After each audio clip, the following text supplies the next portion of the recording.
Hello, everyone, and welcome. I am not Jake Meeks. I am Jason Leeser. I am actually here in substitute of Jake Meeks, who is actually out sick this morning. Definitely not feeling too well. Um, Hope you guys enjoyed today's session. I'm still trying to get set up at a an interesting tutoring event last night that was pretty awesome. Just helping someone out, get their feet on the ground, get running and all that. So, I'm a little groggy and a little, as I like to call, I'm a little crusty. So, and I had to break down some of my setup, so I'm still trying to get things back together, but we'll get this going in just a few minutes. Sorry for the delay this morning. All is good though. I'm here with Ricardo Sertivant, What's up, guys? the stand-in host for me 2 weeks ago on Sunday, who did one heck of a job. Oh, thanks, So man. much so, I think I definitely think that we should have you set up with your own gig, man. Oh, dude, that'd be crazy. But I mean, that's just me. Well, thank you. Thank you. Yeah, late night You might last have to night, get your man. head tattoo lasered off just because it makes you look way too badass. We need more approachable. Can you go ahead and just get rid of that thing, please? Yeah. I mean, come on, man. Let's go with a clean cut look here. Look, I'm even wearing like a button-down shirt, man. Yeah. Really? I like your Oh, style. I I do like your like your style. hat. I do Oh, like your thanks, hat. buddy. Yeah, this is one of my I need favorites. that It's like hat my for my whoopee. life. Yeah. Well, whenever we hang out, we'll get drunk enough where I'll go, here you go, bud. And I'll just put it on you. Yeah, right. You'll do that, and I'll be like, cool, I have one in black here. Oh, It goes with your nice. glasses. Nice, dude. Yep. Yeah, man. So late night last night. That's pretty cool that you were helping out. It's Yeah, always it was. awesome to kind of share some information and stuff like that with people that are really, wanting to make that jump, that leap into learning more about the industry and the trade, So that's Oh, killer. absolutely, man. And I'm always down for that. Hmm. It's something, and I've mentioned this to many people over the years. It's like once you hit a certain level of knowledge, it becomes your responsibility after that to pass that on to the next generation, right? Yeah, So yeah. this is, I consider it just me doing my part. Other people might say, oh, you're going way out of your way. You don't have to do that. And it's like, no, but I do because this knowledge was gifted to me. So I now need to gift that out to other people. Right. But it's good to You know what I know mean? that you've worked hard for it, and you see a lot of people that have the same kind of gumption. You know what I mean? That same kind of Oh, drive and absolutely. Oh, desire. look at you. Look at you pulling out the 1950s terminology. Gumption. Gumption. Well, I am an old He's man, and got that gumption. I Oh, do time Bruno's travel. in. Bruno, Bruno, welcome, buddy. Good Morning, guys. morning. What's going Bruno, we on? are live, by the way. No,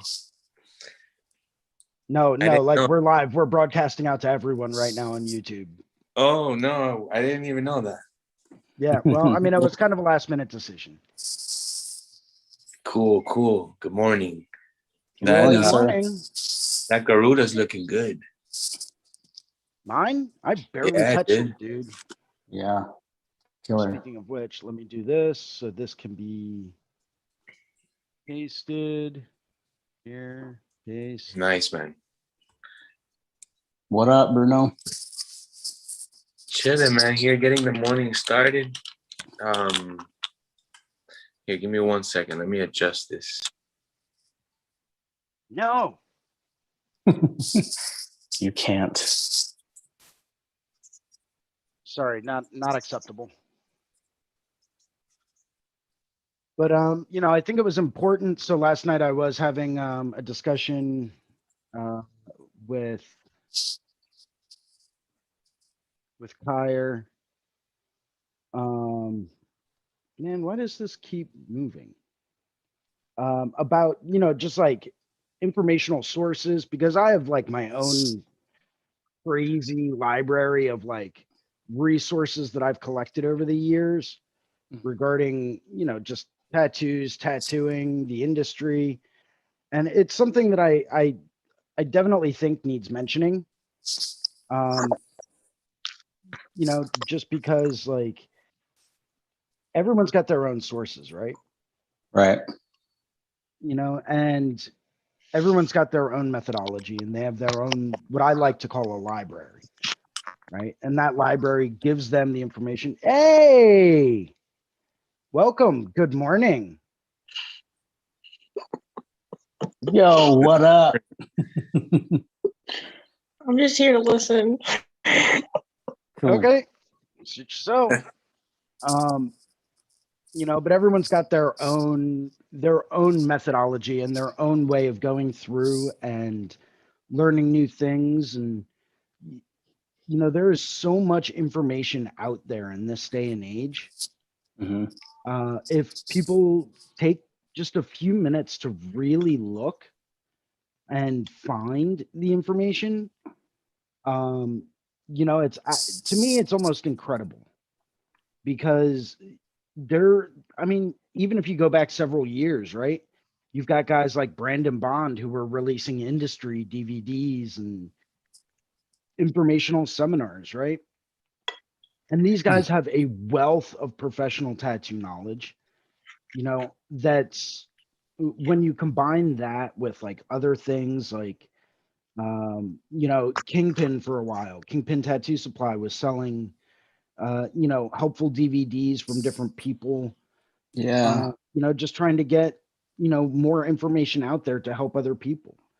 I won't ever forget, I picked up one a few years back called Ironclad Tattoos Built to Last with Russ Abbott.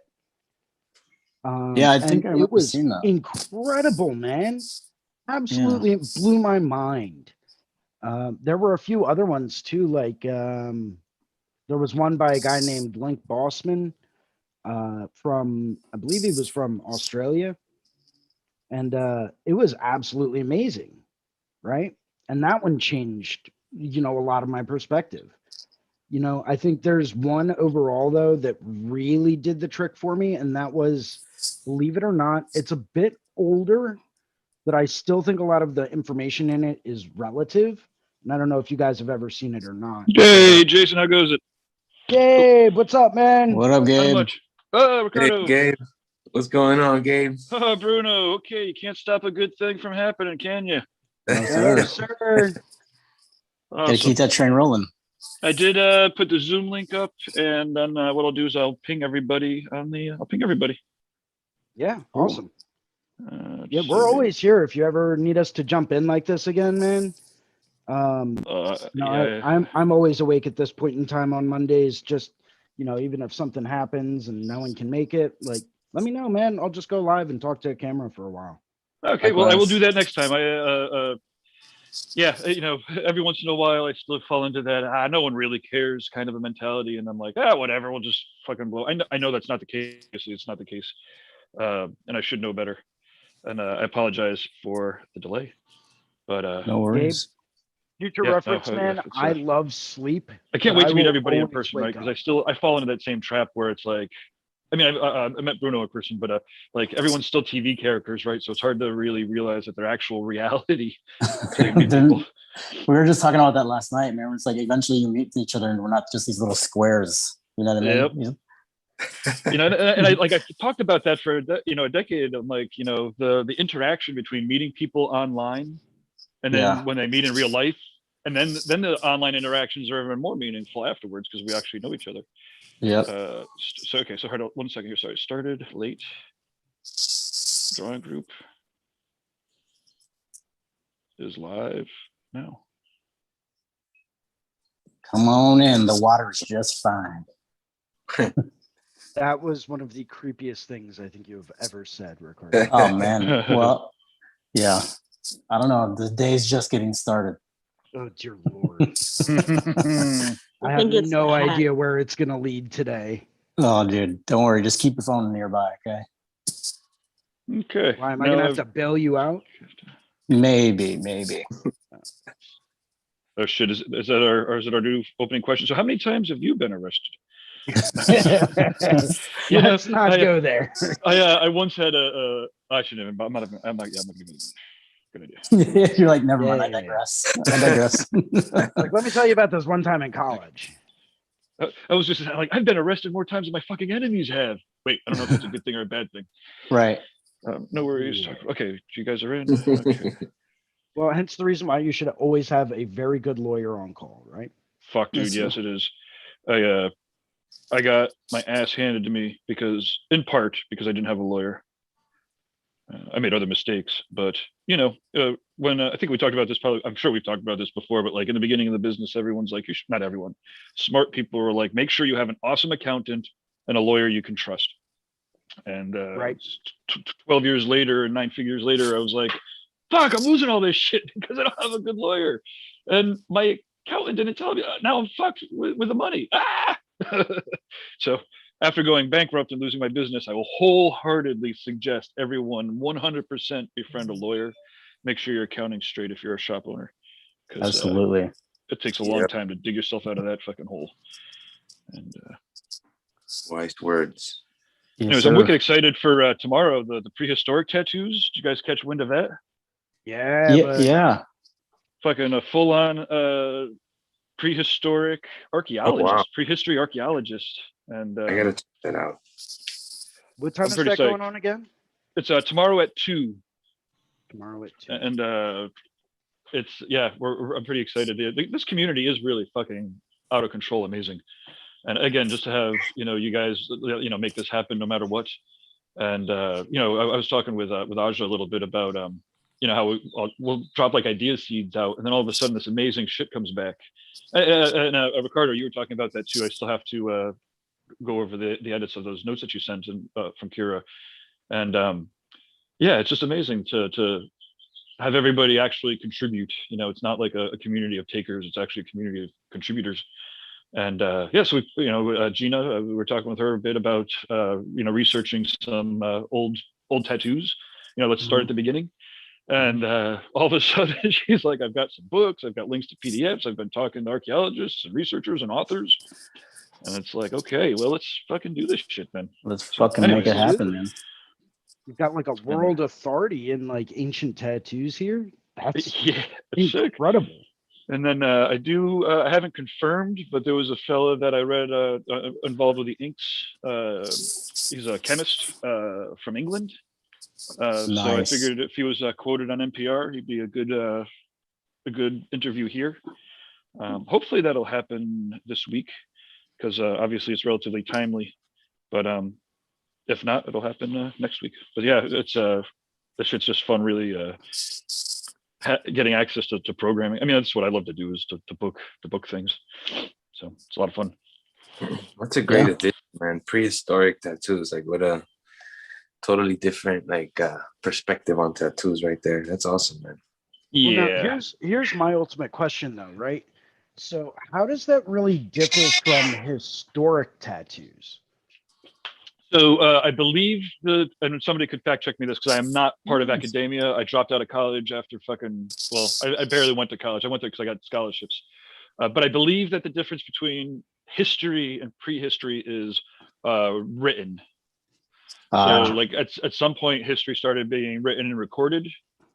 And then there's a whole bunch of shit that happened before that. Now, you might want to ask Aaron that, like, what makes a difference. But that would be my guess. That's a good question for him. I might have even just made that word up too. It might just be historical archaeologist. I mean, Maybe not, though. I We'll don't find know. out tomorrow, right? We'll find out. Yep. And so there's a group. It's called Academia, and it's kind of funny because so far we don't really actually have any academics in it, but we're hoping to attract them. And when they come in, we'll have a group so that if people really want to dork out on, the 2,000-year-old tattooing instruments, or some of the other academic topics. A friend of mine's a philosopher, a philosophy professor, and she got into tattoos, through the shop, and ended up doing a full, what do you call it? See, again, I don't even know the word. Like, she did a full official paper on the philosophy of tattooing, which had not existed up until then. It's like they had the philosophy, like official philosophy. I guess they have official philosophies and stuff in the universities. Oh yeah. Anyways, she wrote like the philosophy of tattooing, and got it edited. I think it's actually I think it got accepted over there, wherever the authority of philosophy is. That's And, cool. so we'll bring her on, and Yeah, I was just gonna ask if you were gonna bring her on, man, because that would be awesome to kind of like, you know, ask about some of this philosophy and tattooing and why people kind of gravitate towards it. If there's any kind of answers that she can provide for stuff like that, that'd be great, dude. yeah, it's cool. It's there's a whole lot. I guess I should probably upload it. I will upload it. Yeah, I did a little bit of researching into that when I was in school. Wrote a few papers on, you know, tattoos from a historical perspective and religious perspectives, philosophical perspectives. One of them ended up getting turned into a whole class, Nice. which was pretty awesome. You know, the professor reached out to me and took my final paper and brought that to the head of his department and said, "Hey, listen, this guy's got a great idea. You know, maybe we should delve into this a little bit more." And he asked me for permission to use some of the materials that, you know, I brought up and my ideas and whatnot. Obviously, I said yes. He's like, "Yeah, and you know, we'd love to have you come and be a guest speaker and all that stuff." But Nice. it was dealing with essentially like Old Testament, like Bible, right? And the Uh-huh, yep. concepts of body art and body modification coming from a historical religious perspective, you know, and how that kind of influenced a lot of today's culture. So, I mean, it was pretty interesting, but I went into a philosopher named Immanuel Kant, who ended up writing I forget if it's called a dissertation or an essay or something like that, on beautifying the human body and how, you know, he didn't exactly take to any type of body modification as being a significant event, because he thought that as people came into this world, we are coming into this world in already a perfect form. So why do we feel like we have the right to change that? Oh, Right? that's so strange. That is strange to me. It right? is. I mean, Yeah, like It's out there, but I have an issue with the that fundamental statement. Like having grown up, me too. Me like, too. fucking Which is people are why I not argued perfect. against it. No, They don't have definitely to be not. perfect, but yeah, No. cool. Sorry, I didn't mean to interrupt. Right. But I mean, you know, so there's lots of really intriguing like academic information out there. I mean, I even went and saw a woman by the name of Dr. Gemma Angel, who was at the Muter Museum, and I think I sent you guys a link to this event a while back. Muter Museum is the Philadelphia College of Health Professionals Museum of Medical Oddities. It's a very, very long-winded title, but absolutely phenomenal, right? You can go there and see like conjoined twin skeletons and stuff. Like they have drawers filled with stuff that people have swallowed and they found them in their stomach, right? Amazing God. place. It really is Like, an amazing place. Like there's no unbelievable. when I left there. Sorry, just real quick before I start. When I left there, like I had an overwhelming sense of being fortunate, because you leave there and you're like, oh shit, not only am I alive, but no one gave me a lobotomy. I don't have a fucking the size of a fucking VW bus.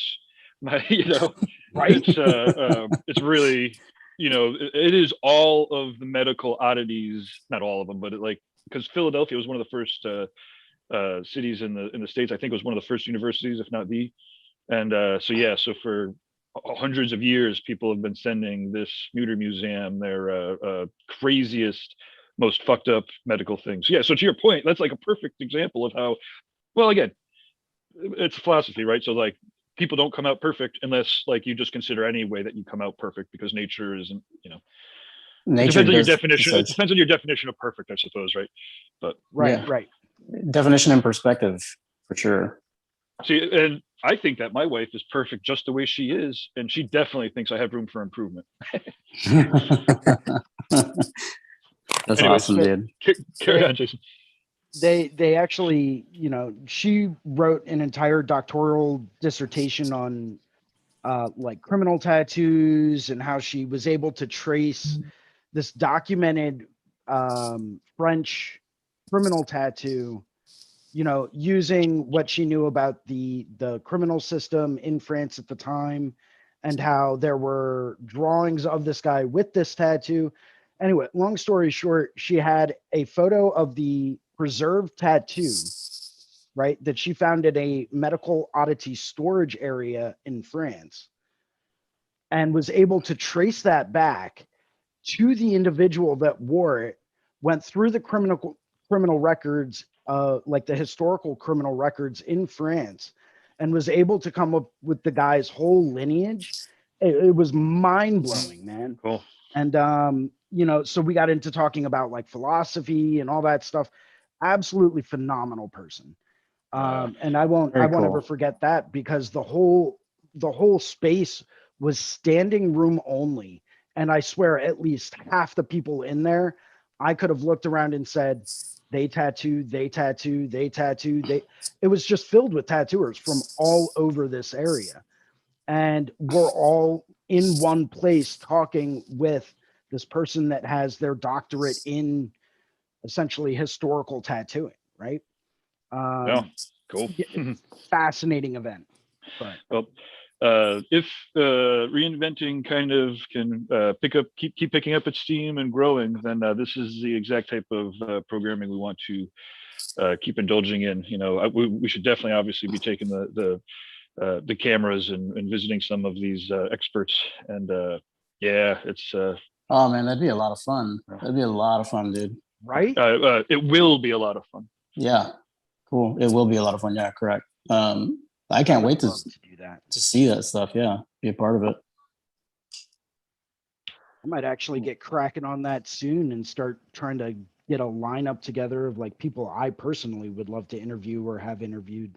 Yeah, for sure. Okay, so personally, there's no way I'm going. Well, maybe not no way, but there's very little possibility of me hitting up a tattoo convention in July. But like, if we put together an expert event with some, either I could, or something like this is something that I would be able to justify, traveling and breaking down cameras and bringing them to. Right.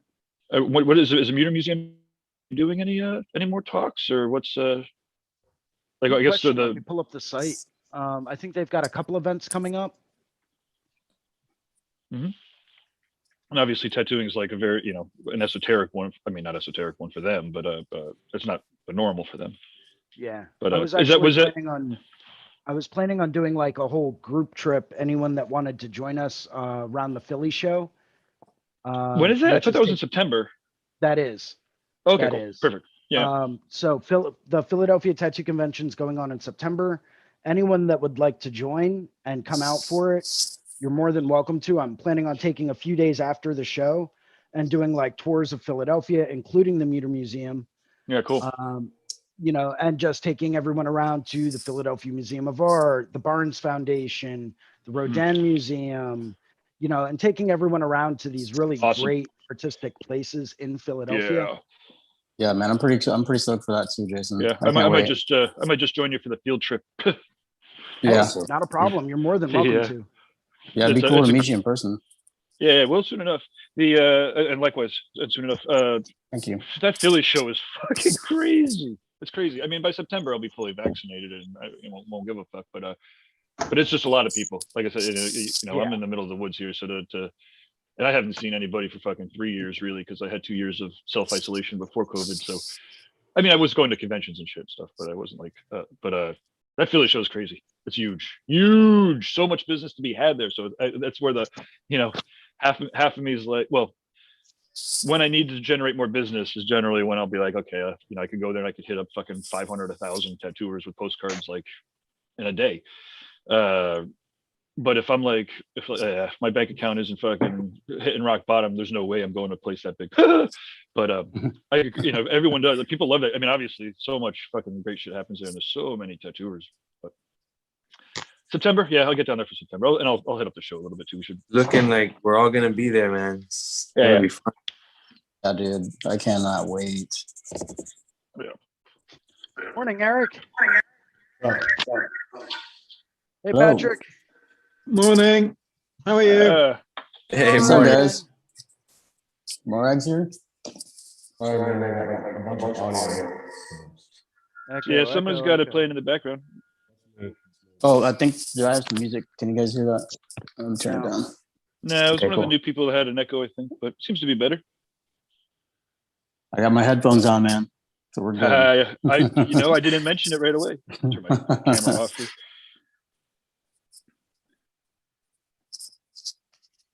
here. Kirsten's up too. Kirsten or Kire? Your audio's off though.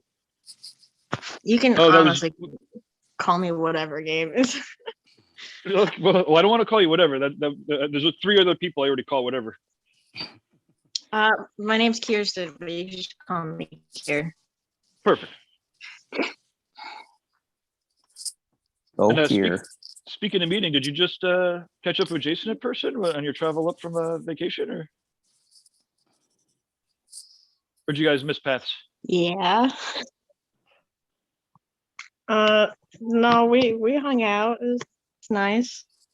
Yeah, it was a good time. We got together, we chatted, and, caught up, went over some stuff, showed her some of my machine collection. Being a budding tattooer, and kind of went through and educated her on a few things, and it was a good time. Awesome.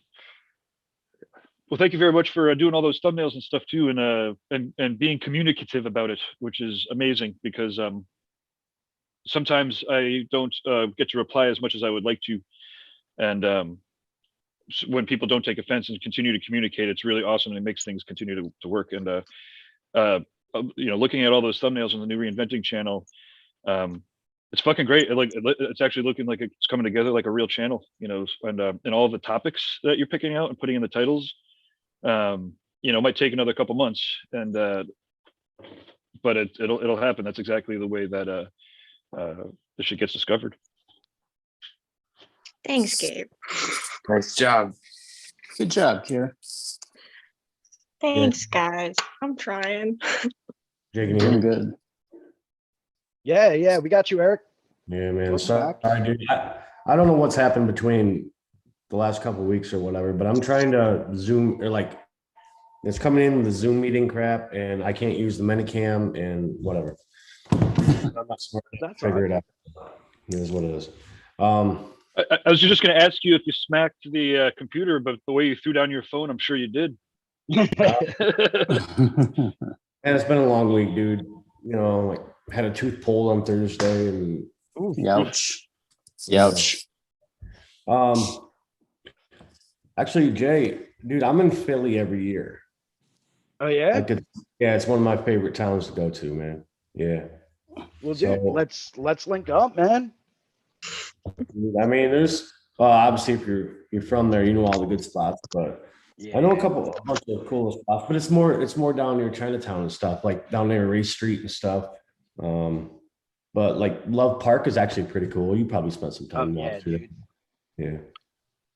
Well, And it's a great I grew place up- to go. I love doing live painting down there too, because they don't really have too many restrictions. You can go down there, set up an easel, like a small little travel easel, just start doing some painting, and you can get some great stuff. Nice. I grew up watching a lot of skate videos, and they were always in Philly at the Love Park, man. So it's like an iconic thing for me. I definitely got to go check that out. Yeah, that and what is it? It's 17th Street and Ray Street right there. Yep.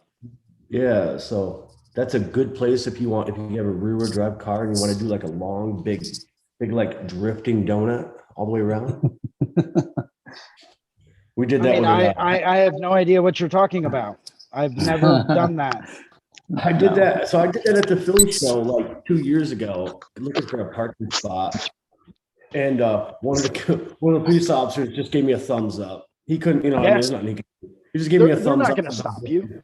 They've No, got not- way too many other things to take care of at that point. Yeah. Well, there was like probably 35,000 people in that little small convention town. You know what I mean? And Oh yeah, dude. they don't care about like a dude sliding around on the snow, No, they're more concerned about like the one year I went down there Thursday night before the convention even started. Dude got arrested, and I'm pretty sure he got kicked out, but he was messed up on something, man. And no one to this day, in my opinion, knows what it was, but he was completely out of his mind and tried to light his hotel mattress on fire. Yikes. Yeah, we had to evacuate the entire building. Everyone was out on the street, and it was probably 10 degrees outside. And we're all sitting outside with our iPads and tablets, like, shivering, trying to get our drawings done for the next day. And this guy comes outside, man, completely out of his mind, being escorted by cops. And, they dragged the burnt mattress out. And it was an absolute nightmare. I have to, I mean, I keep thanking everybody that participates in all this shit, but, at the tattoo gatherings, it's gotten to the point where, well, for one, it's always a pilgrimage to get there. So for the most part, assholes don't want to go, to get there. But still, some will see the lineup and they'll be like, "Oh, I got to be, see next to those people or whatever." And but it's such a chill vibe, that at this point, usually we started on Thursday. It's always been a 4-day show. On Friday, maybe every other year now, someone will come up to me like, "Dude, I'm real sorry about my, my coworker."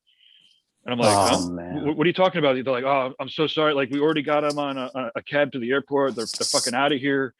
They just got too drunk. I'm sorry. They were puking outside." And I'm like, "Yo, I'm not gonna fucking. I mean, for one, if somebody's misbehaving and you send them home, good job, thank you. We all want to have a real good chill time.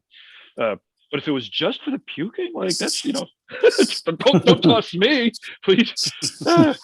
But again, but the point is that people are very self-policing, and they want to have a real good time and to learn and share. And it's not about the pulling the fire alarms in the middle of the night or and again, there's the whole place smells like weed. It's not like we don't like to have fun or drink but it's not like a party scene necessarily. Although there's usually one party room. I always know where the party room is because I need to. Quality. Yeah, the people that kind of gather for that type of event, just like-minded people that are not there to party. They like to party, but the priority is a different one. It's priority. There you go. You nailed it. Yeah, man, those paradise gatherings have been the best, man. Like the best experiences. Always came back with so much more, experience. The first night of the first show, I knew that it was setting the stage was set appropriately because again, like I was saying, it was like 1 or 2 o'clock. It wasn't like insanely late, but it wasn't like super early. And as I walked to my hotel, again, like I said, the whole place smelled like fucking cannabis. But you could hear everybody talking excitingly about art in the rooms. Yeah. Right? So it's like you weren't listening to anybody. No one was fighting. No one's fucking. They're all like contrast or fucking Steve Moore and flow. Where's my shot? Hold on. It was so much like an after school special or something. I was like, yeah, okay, here we go. Yep. But it's because people with the right minds show up too. I think I've said this before, and I'll shut up and yield the floor. But like the second year is when Guy and Bob and Sean Barber and a whole mess of Michelle and a whole round of awesome people came to kick up the experience. And then the next year, I was like, how the fuck do we keep upping the experience, right? Everyone's like, this is the best convention I've ever been to in my life, and obviously other people also have other better conventions they've been to in their life. But point being is that's a lot of feedback. I was like, how do we keep doing that? And I don't want to give away the secret, but the secret really is just the people. You set the stage, with the right people, and then they make it happen. And build it and they will come. Well, that's also not necessarily true, right? I've made other shit where people don't come. Okay. Okay. You got to make it and tell them about it, and then tell them about it again, and then deliver like a fucking crazy maniac that's hell bent on delivering the experience. And then, then you work out a little bit more, spend a couple $1,000 on marketing. Right. But one thing's for sure: if you don't make it, they can't come. Right. Exactly. I agree. But no, actually, I do. I don't fight that. But there's more than once in the last year or two where I've been like trying to make cool shit and do cool shit, and the people that I'm working with are like, "Why are we putting so much effort in for 10 people to watch?" And it's like, well, for one, we do it because it's high quality, and we have to do it, or we don't have to do. We have to. The work product in itself is what needs to have the value, right? So like connecting with people, and again, it doesn't make a difference how many people are watching this. There's real connections and real things that are happening and real ideas being shared. Now, of course, we'd love to have 1,000 people watching, but the real value has to happen in the content, and that's why 10,000 people would show up. and it's it's almost exactly like the rock band, right? And it's like this with tattooing too, and building a clientele. It's like, if you're not putting your all in every time, like if somebody comes in trying to get faith upside down on the wrist, and you're not like all in on showing them an amazing experience despite the limitations that you were there or whoever might have, then they're not coming back with their friends. They're like, they might have a tattoo from you, but they're not like raving about it. Whereas if you give them that full experience, maybe trying to teach them that proper alignment and what's upside down or not upside down, but but not being a dick about it or a jerk about it, and not I don't know. The point being is, if you show people a good time and they come back with their friends, then I just want to chime in and add something. You're actually absolutely right. The one thing I will say, and I've learned a long time, is people inspire people. Yeah. Like by me actually coming here, like I've been searching for an out, something to sit here, watch you guys draw, talk, have a good time. Because conventions that's always a good thing to go to. And the difference between like a small convention and a bigger convention, not even in a bigger convention, because like Hell City and stuff like that, they have seminars, that they're doing. You go to like your local AM jams and there's nothing, what I mean? So people can go there and see tattooing and while, tattoo other people and get tattooed, but that's not why a lot of people go. We go there to, especially myself, I go there to see what seminars I can take, you know what I mean? See if they got a bloodborne course, because it's always good. You might find something new, things like that, just seminars. And the gathering is that, you know what I mean? You guys have always offered a lot of that stuff. But I like people inspire people. Like one of my good friends who might be joining me in the shop. I've got him more inspired to be better, to push more. And he's in another shop, the guy who actually apprenticed me. He's in his shop, and I talked to JD. He's one of my good close friends, and through my enthusiasm that I get from you guys, has actually inspired him to check out a new machine, check out new methods. And people inspire people. So I'm glad this is actually here. JD should be popping on sometime. He's busy. His dog just had to get $16,000 in surgery. Oh man, damn. It was a rescue. His bulldog. Yeah, beautiful that dog. Sucks. That yeah, sucks. $16,000. That's insane. That's horrifying. Yeah, and he don't even want to. Like I told him, he's like, "Dude, what do I do?" I'm like, "Dude, start a GoFundMe." You know what I mean? Like that's why they're there. And he's like, "No, that's asking for handouts." I'm like, "Dude, I know you got, I can't speak for everybody, but I know we have savings. You know what I mean? You should, anyways." But dude, that's just crippling yourself. That's a wicked chunk of change. Does the guy eat meat? Not anymore.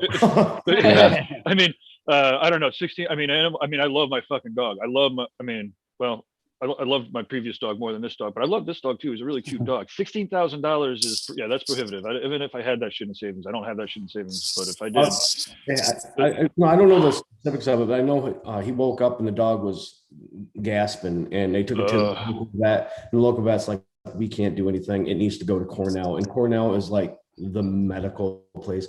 Like it's $3,000 to have your dog there a day. Whoa. Damn. Good God, man. Those people, but you know what? Those people save lives. Those exactly. Those there are no joke. And the dog had I think 4 surgeries to repair the lung. Wow, dude, that's incredible.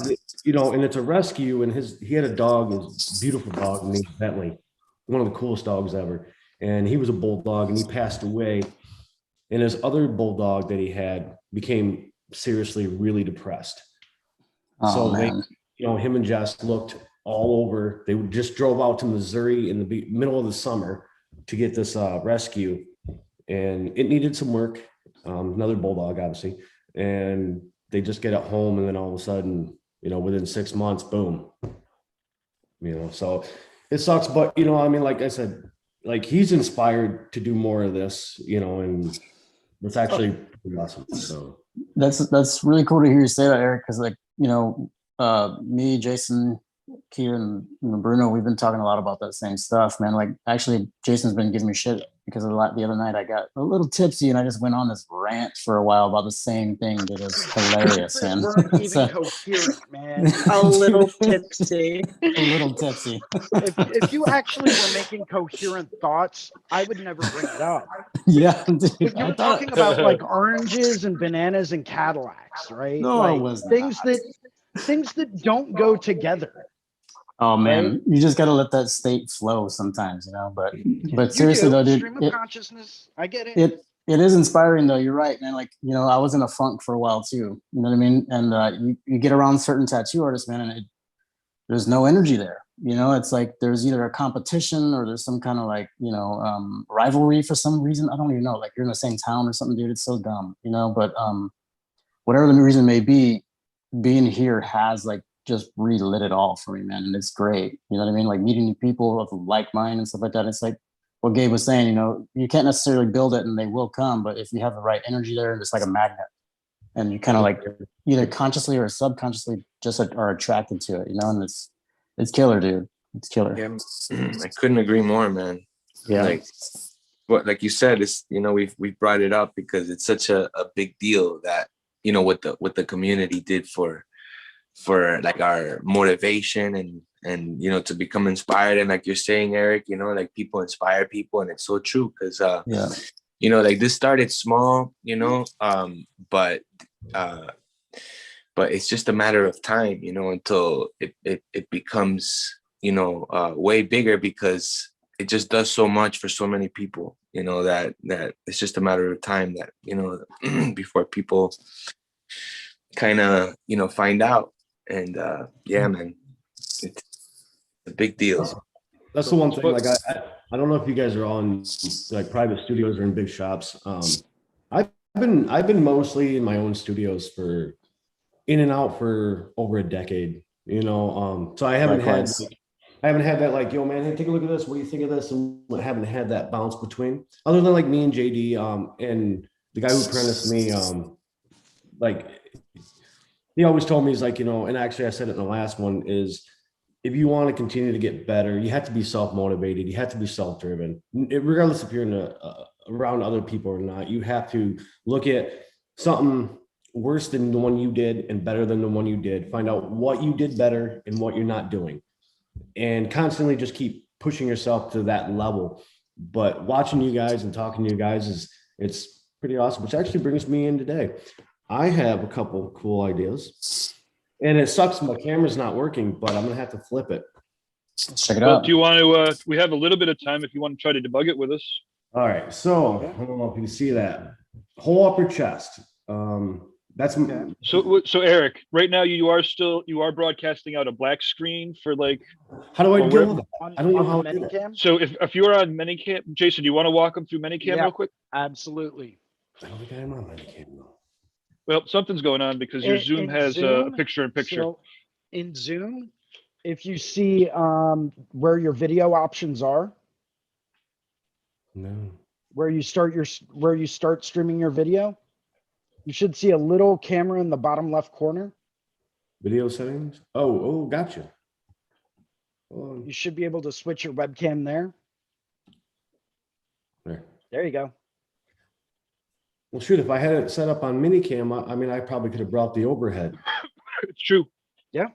Well, all right. Well, and anyways, I'll just do a flip real quick because I just need you guys'. This is and I actually told her, I had her in yesterday, and I told her we need to put some time into some good thought.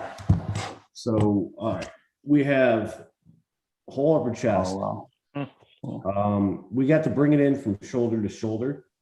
So she's got two sleeves that we're working on. Well, I didn't do this sleeve, and I'm not going to. And I know she's actually watching live right now. But she has it's a burning church that's on this side right here. Mhm. And I told her that I wouldn't touch it. I'm Christian, so I don't want to add to that. That's not what I believe in. So I'm gonna let her find probably go somewhere to get that side finished. It's only the guy left it about 2 inches low from the actual cap. You know, Yeah. which sucks. I hate when people do that. Right. And all I would have to do is just shade up more, but I still don't want to touch. I don't want to contribute to that arm. It's just my personal, belief. But I do have to bring in the whole. I do have to bring it in. So she's given me some references. I'm sorry, Gabe. I know this is totally like third grade. What the fuck? Yeah, man. This is great. What did she want to do over that? Yeah. All right. So she's letting me either go with skulls. She likes the idea of having 2 open skulls on each side with like a lace jewelry pearl necklace running through the mouths and stuff. Which would work for sure. I don't know what the frick is happening with this, dude. I am like so not good with electronics, man. I hate you guys. What happened to pen and paper? Yeah, I'm stumbling through it too, dude. I'm learning as we go, man. Yeah. Jason's been a big help. Yeah, Jay's pointed. Hey, other than today, I thought I was doing pretty good, but so essentially, yeah. She's actually kind of pretty open. And we're going up to the bottom of her chin as well. Oh yeah, dude. Oh wow. Yeah. That's gonna be killer. Yeah. But so I'm just thinking as to what could bring together. So we're gonna be putting in an oogie boogie, and a bunch of bats to finish up this side of her arm. Perfect. And then we're gonna work it into something here, and I want to bring it up in here. She's got to ask her husband if he's gonna be okay with it, because he said you have to stop like here. And I'm like, dude, you have this whole real estate that's so awesome. Yeah. Because then you could put like, I don't know, like a big open mouth skull. You know what I mean? Like, well, whatever you do, whether she wants that right now at the time or not, you should design it with that in mind, so that she can do it in 2 stages. Yeah, or absolutely. Eric, would you be open to like a collaboration? Dude, that's actually kind of she actually was okay with it, because I told her, I'm like, listen, man, I'm probably gonna be pulling some hands on deck here, because this would be a really cool piece to, what might be fun is if I don't know how you feel about it, but if we could share the file with us, and then maybe we could all kind of like throw in on it. We could all kind of do our own thing, and then maybe post some, pictures of progress photos of what we all come up with, and end up kind of morphing it all together. I think that'd be great. Yeah, it'd be a really cool experiment, man. Yeah, that's a cool project. That's the one thing. Like, we did a couple small ones, like Tats for Tots, and a bunch of the local artists. You know how, like, in our area, which is really cool, like, we don't compete. Other shops, we don't. We like, awesome. Like, to me, I'm a cover up artist. That's what everyone sends to me, which is really cool for them. They're like, you know what? Hey, we like real skin, like open skin. Go to him. And then for like me, like portraits, one of the best hands down, one of the best around. Chad Rollison, take a look at him. He's fucking 7 miles down the street from me. Can you post him up in the app? Maybe not now. Yeah. I can add that in the thing, but yeah, Chad Rollison at Tattoo Rollo. It's his shop, dude. His black and gray is, man, it's like butter, right? Dude, but here's the thing: it's not just butter. He can do like many different styles of black and gray. He can do a pepper. He can do a dot. He can do, like butter smooth, dude.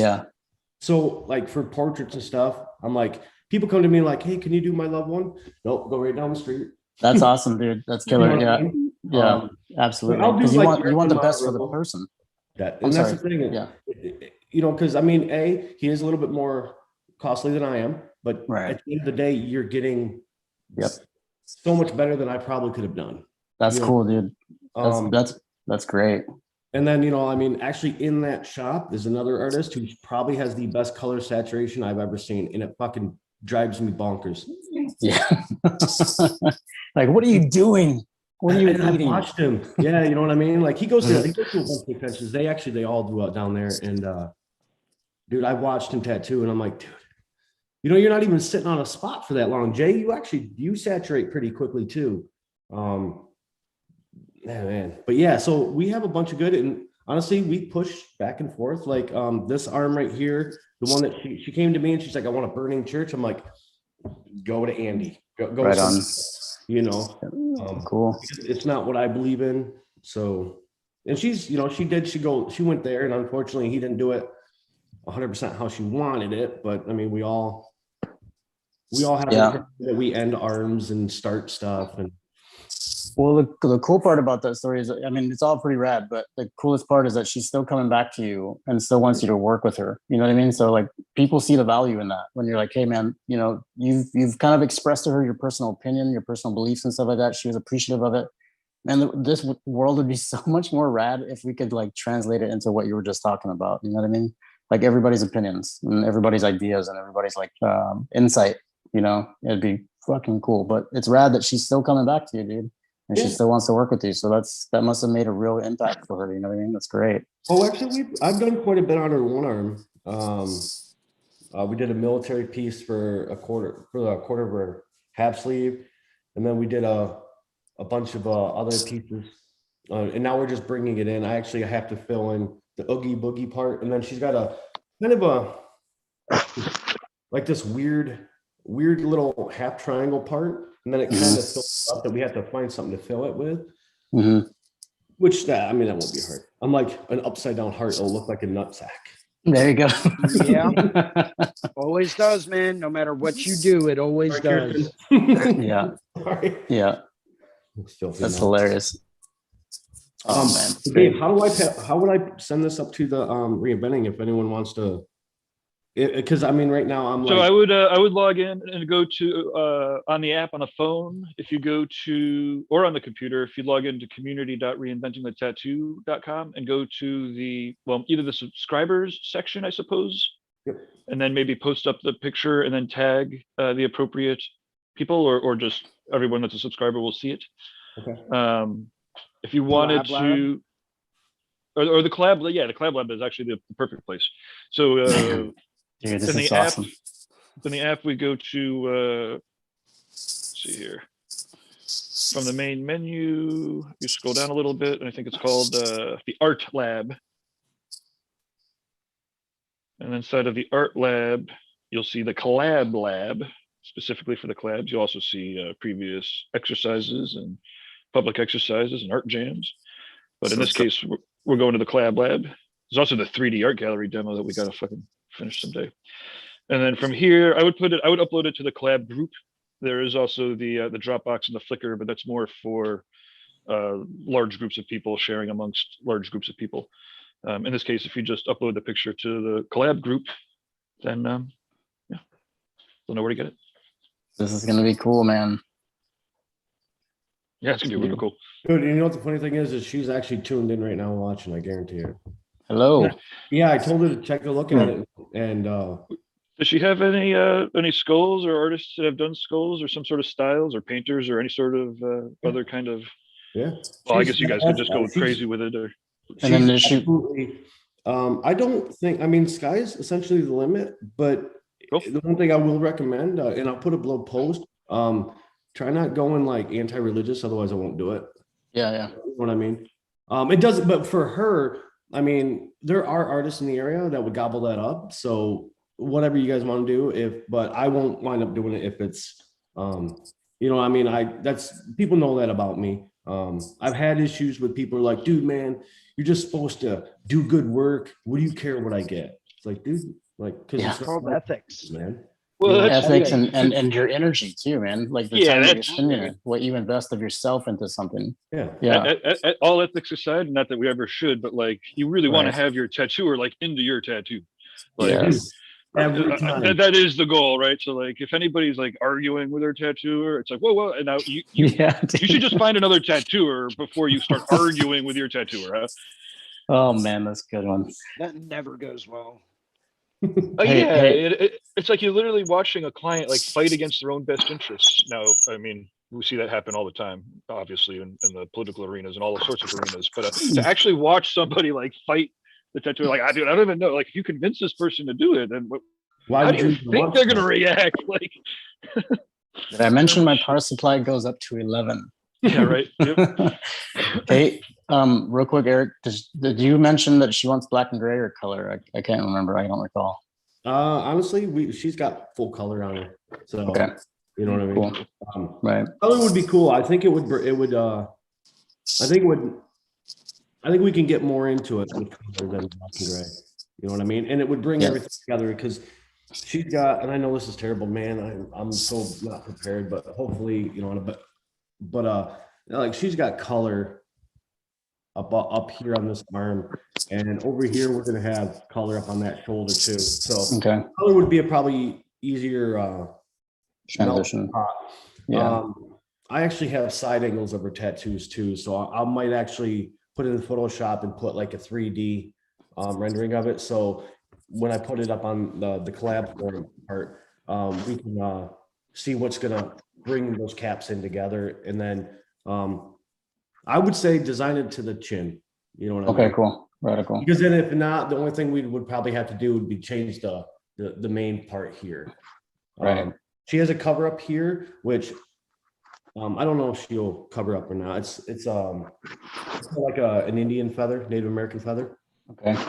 But I mean, that's easy to cover. Like if we did like winged bats or winged skull, you know what I mean? That'd be an easy one to cover.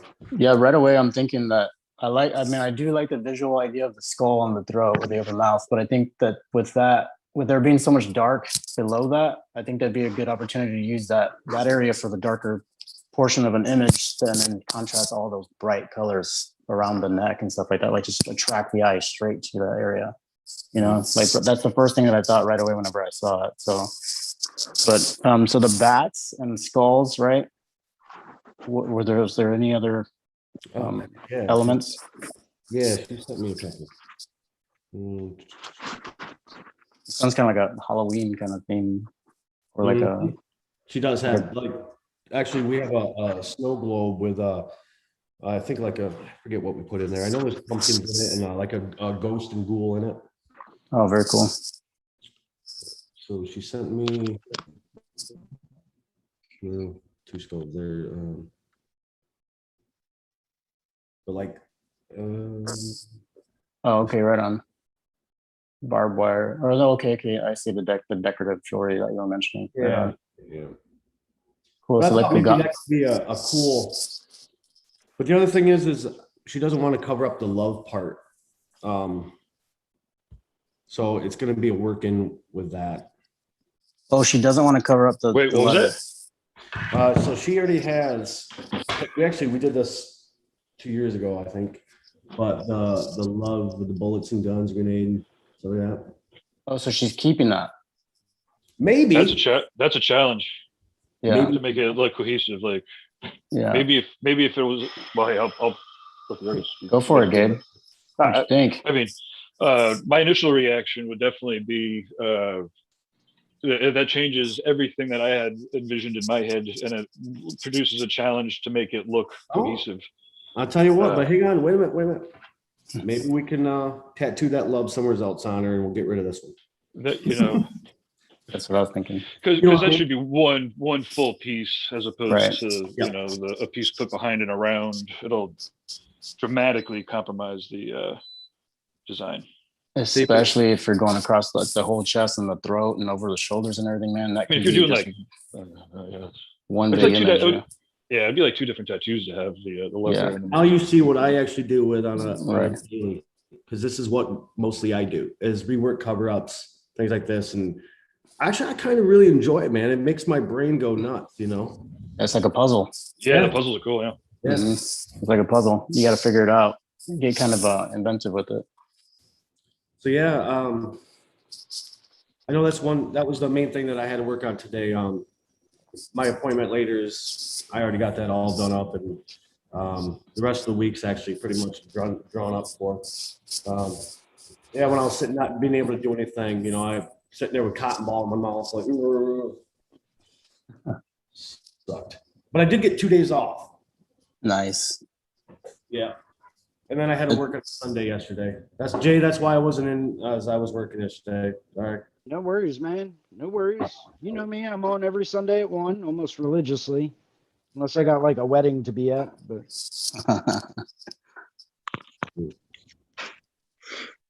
it's funny, like the older we get, we have to take time off for stuff like getting your teeth pulled. Like, oh great, I get some days off. Well, so it wasn't that I had to pay the piper. It wasn't that it was really dude, it was to the point where the only thing that gave that freaking, because I was biting a chicken wing and I was chewing it and I'm like, crap. I'm like, holy shit. Oh no, dude, and that's the bummer. I broke the back of the tooth off and the nerves were showing. Oh, damn. The only thing that gave my mouth relief was like I took like a swallow of like water, held it there for a second, spit it out, and it went away for like 10 seconds, and then it came back. Yeah, that's That's rough, man. It's the worst. Dude, no. Hold on, man. You guys are gonna be like, why the fuck did you go there? All right. Oh no. Dude, if I wasn't like on the verge of like, I would have backed the fuck out. Yeah. This is what was on their fucking instrument when I sat down in their chair. You see what that is? Oh no, dude. It's fucking blood, dude. Oh, it's dry blood, isn't it? Dry Oh blood. man. On their fucking Dude. instrument. That's always a trip.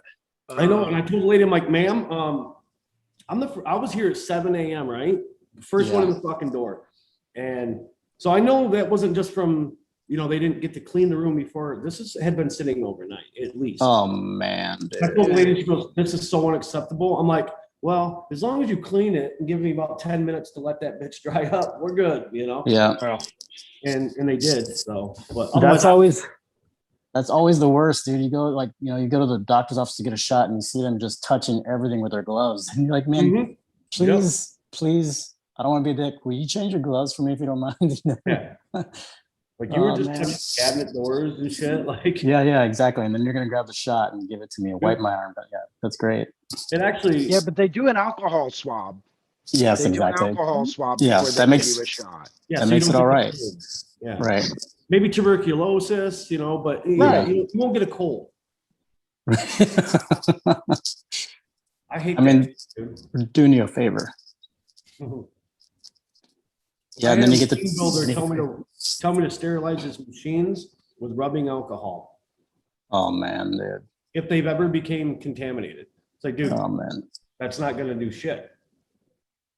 Sorry, That's what really bugs me about like the plastic bodied machines.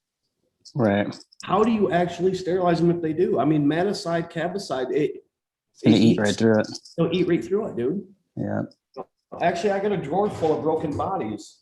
I kept them just to show people how some people overcharge for the products, but of like what maticide will actually do to like plastics. And that's the machine builder. And I'm not gonna, I won't say that this was the machine builder, but it may or may not have been the machine builder who told me that. And I thought it was the most filthiest thing I've ever heard of in my life.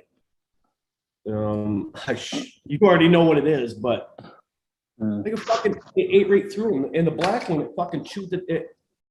It's been soldered together with a hot knife, but it fucking ate the top off. Oh man. Like there's two junk ass bodies, but I think I'm not shooting them under the bus because they did revamp their freaking design. But I thought that was pretty filthy of them to say that. Use rubbing alcohol.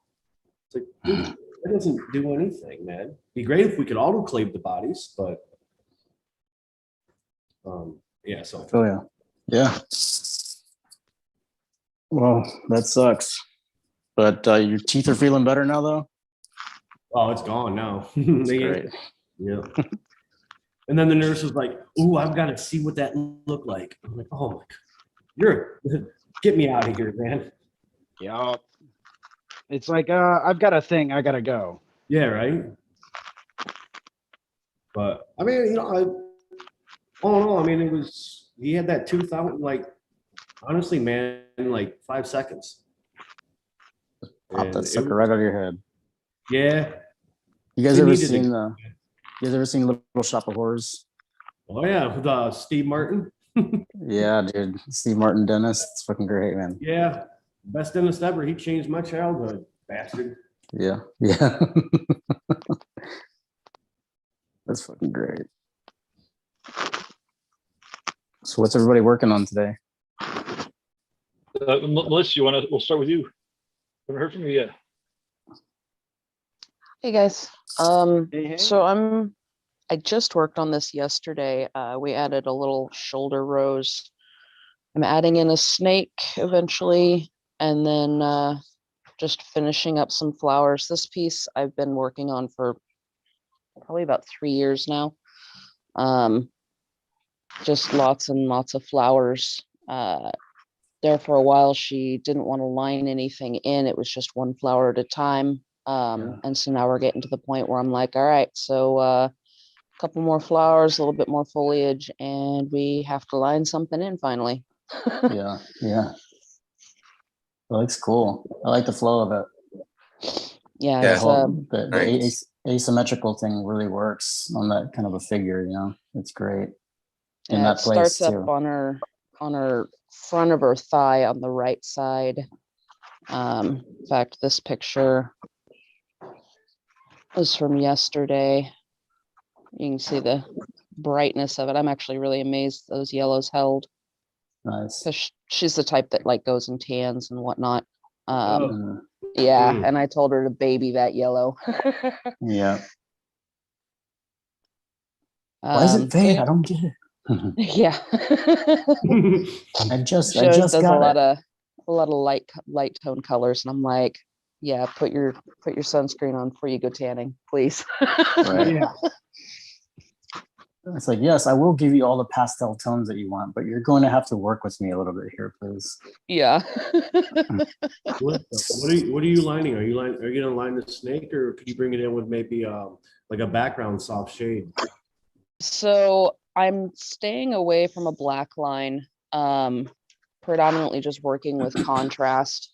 Once I get the snake in there, I'll be able to pull some contrasting colors around it, but that snake is actually what they call a creamsicle corn snake. So it's going to be like your blushy oranges and whites and stuff. So once the snake is in, I'll be pulling in probably just like a background color to pop everything forward. Cool. Yeah, she when I first started this piece, she was very, very, very against black. There a lot of people are always against black. They're like, but look at this tattoo that I see here on Pinterest. Yeah. Like, there's no black in this one. You're like, man, let me explain something to you here. Yeah. What I like How to long say do you want is this to last again? there What's that, can't be anything bright without darkness. You know, Yeah. is what I'm Exactly. saying right now. You know, like, yeah, you want it bright, but you don't want any darks in it. That's not possible, because in order for there to be light, there must be dark. My man. Very, very well stated. Yeah, That's awesome, at first Bruno. it was really tough for her. She's like, I don't understand. She didn't understand, how you do things as an artist. You have to have that dark in there. And so like after her first session, I kind of sat down with her because I tried explaining it in her first. And I mean, she literally has this tiny little dime-sized heart on the front of her shoulder. And that's all she had prior to this piece. Oh, wow.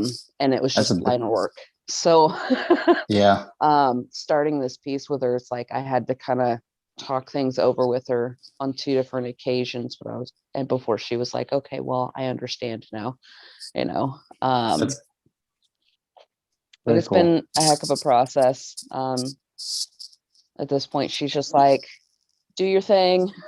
She might pick a color here and there, like for, base color for whatever flower we're putting in. But this has literally been flower by flower. And then I'd go back through and I'd add like a little bit of foliage. She doesn't sit for very long. I was just gonna ask that. Yeah, usually it's like 3 hours and then done. Yeah. I mean, that's the worst. And I tell people that all the time, because people come in there like they want a sleeve and they're like, oh, can we break it up in like 8 sessions? No. Yeah. Like, because then at the end of the last session we're going to do is actually to go back down through our other ones and bring the values out that we need to, because of the healing process. And yeah. So in that case, I mean, I don't know if you use numb and shit, but I'd numb the shit out of it. So we've tried pre-deadeners. I don't like how that works with her, just because she doesn't sit as well once it wears off. Yeah. And they don't really work all that great. Like we've tried probably 3 or 4 different pre-deadeners, and they just don't numb everything. So she winds up feeling it anyway. So at this point, it's like we get down to you know, like the last half hour or so, and I'll numb her out. So But she sits a lot better. Like I barely use water anymore. I've been using Bactine, just filling up a squirt bottle full of Bactine and literally just ragging the shit out of it. And I found it's better than hold on, I got another. And it's better than this stuff. This stuff actually turns skin to like a fucking seatbelt. Weird. Yeah, dude. Oh, see, I don't use I don't any get of it. that. Like, I use Bactine to calm things down if I don't need to do a full numb out. And then I use blue gel for like the last half hour or so if the client's not sitting so great. But I usually use it like super, super sparingly. Most of the time my clients are like, whatever, just finish. Have you ever heard of the ratchet strap technique? Yeah, exactly. Right? They won't move at all. Yeah. There's a question of you know, being held against your you know, detained against your will and everything like that. But Yeah. they don't move for their have them tattoo though. sign an extra waiver. There you go. I like that, Jason. Yeah, like you're thinking Perfect. they can't come back if they never get to leave. I got you. I got you. That's my point. And they will sit still, guaranteed. Yeah. I have some skulls in my shop and people are like, where do the skulls come from? I'm like, well, those are the clients that the tattoo didn't quite turn out the way we wanted them to, you know? Yeah, they were moving around a little too much. Exactly. Those are the ones that didn't pay, their ATM stopped working or something. Yeah. Yeah.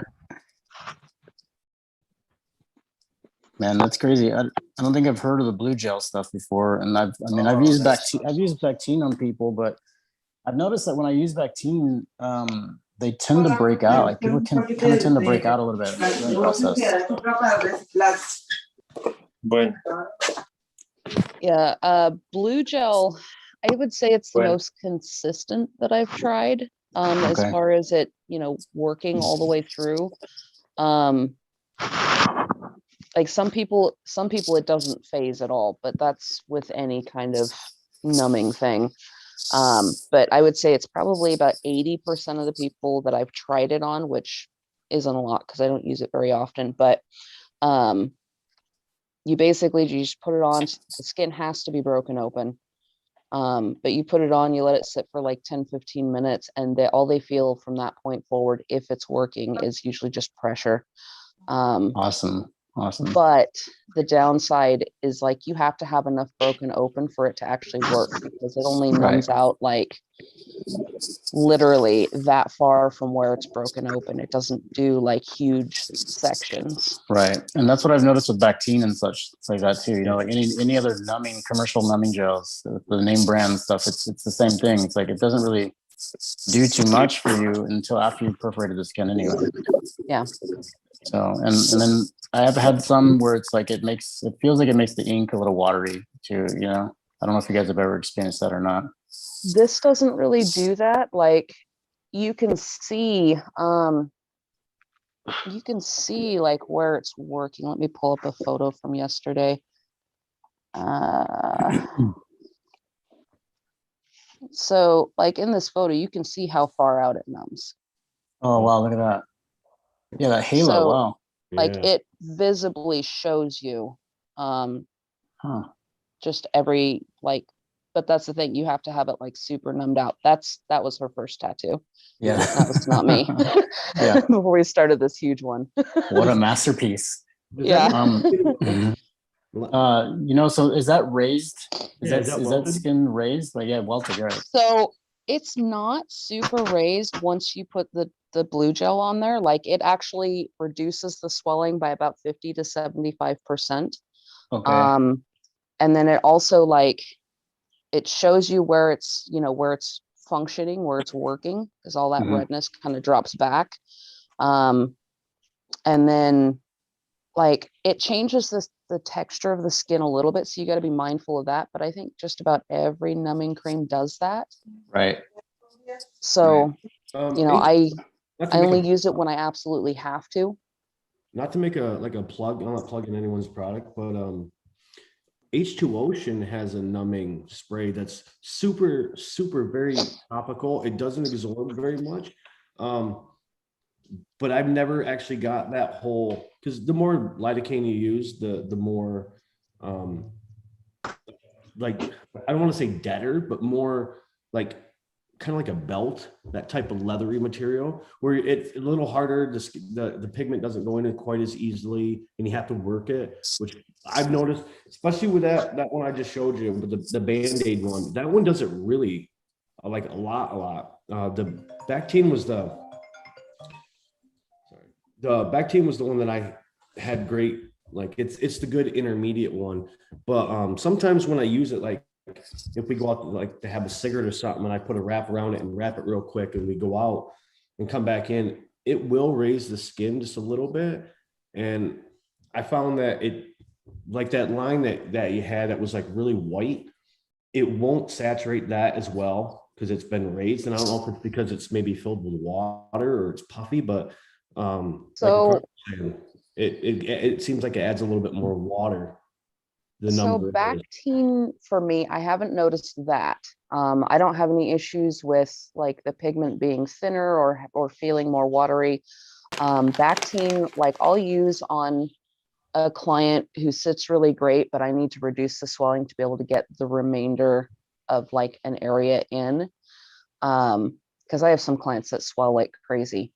So I'll put it on there and I'll leave it sit for like 10 minutes with, you know, a covering over it. And it's usually enough to calm the skin and take off the edge, but it's not, Bactine is not a numbing.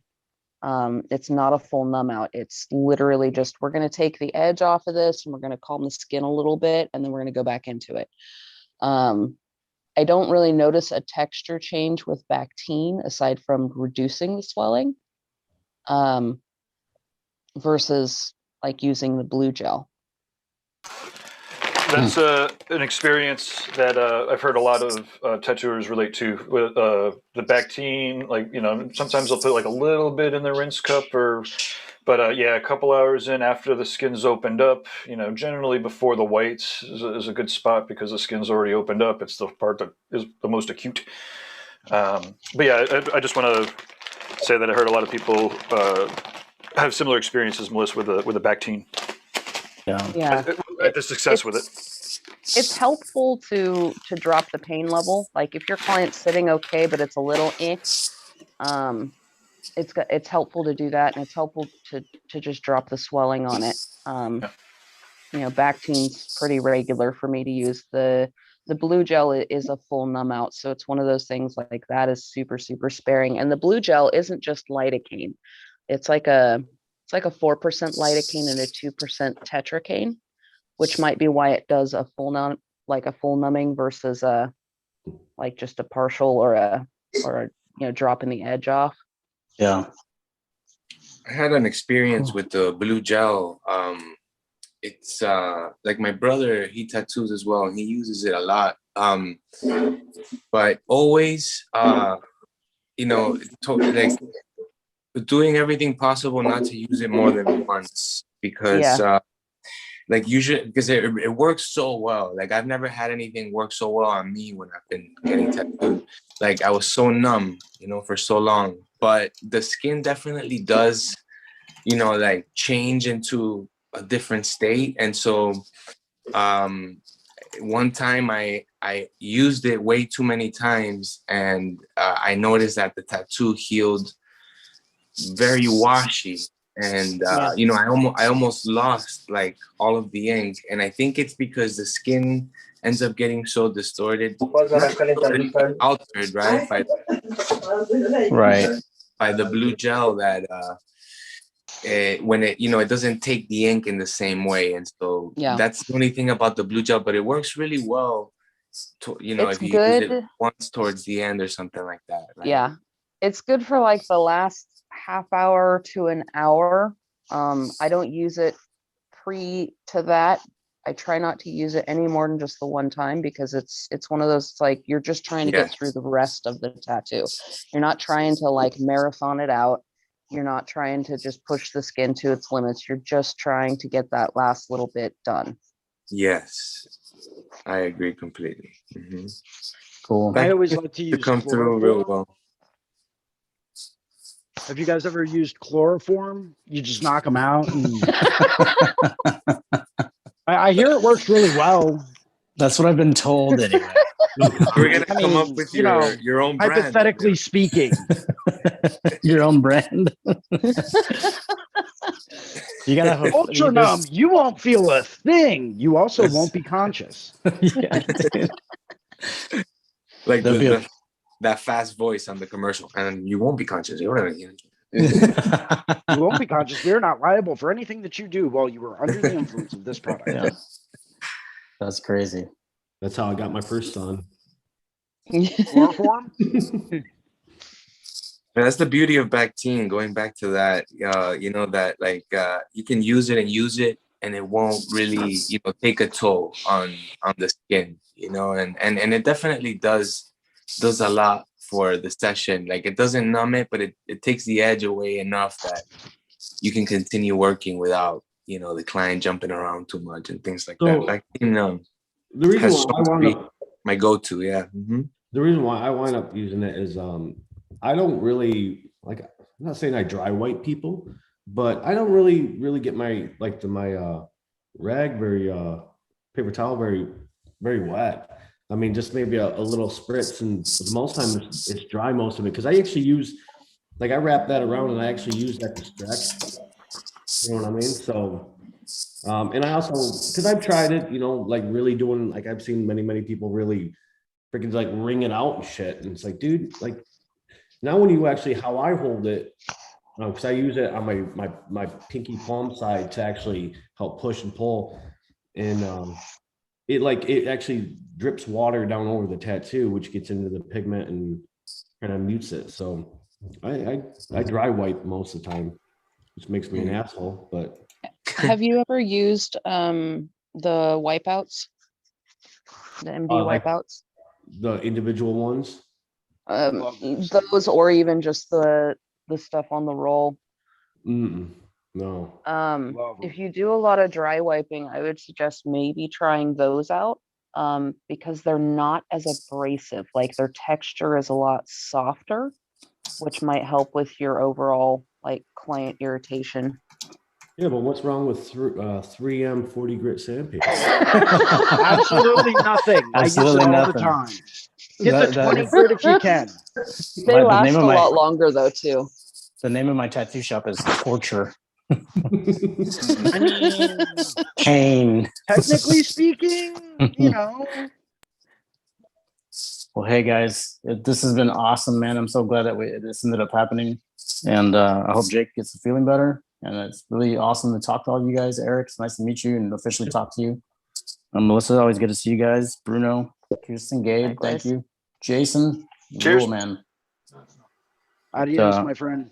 I will talk to you guys soon. I'm gonna get on this tattoo. This appointment's coming in at 10. So, Sweet. but yeah, Right I'll on. be back on a little bit later today. I'll probably be drawing and stuff like that, and just kind of hop on and sketch and stuff like that. So, I'll talk to you guys Sounds good, later. man. Let me know. Have a great one, man. Cheers. Peace. Take care, man. You know, at some point we will have a 24-hour Zoom in nonstop artathon. Kind of like that was one of I have a design document for that. Let's.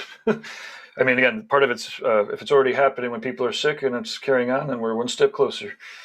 But guys, we have what was it? Create Now. We had a whole tech document made with Guy about creating like an online art channel that always has various streams, kind of like a webcam, nudie webcam site for artists.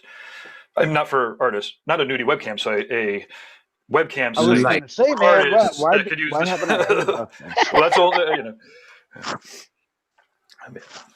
Sorry, I had to jump in there, Gabe. I'm sorry, man. Oh, it's all good. I knew it. I set myself up. Gabe, whose artwork that over your left shoulder? Maybe it's your right shoulder? That one? No. Behind you. left. It looks like has like 5 eyes, like the glowing eye being behind you. Right behind your head. Your head's covering it up now. That one. That's Chet Sar. Dude, that's wild, dude. Hold on, I wonder if I could zoom in on here. It's he did it for the Paradise Tattoo Gathering a couple years ago. Because every time I freaking you're on, The camera's in an awkward spot, it but just draws my eyes so freaking much, dude. let's see if we can make this happen here.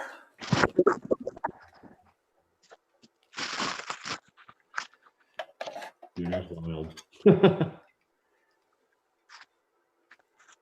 Oh, going the wrong direction. Here we Oh, go. wow, man.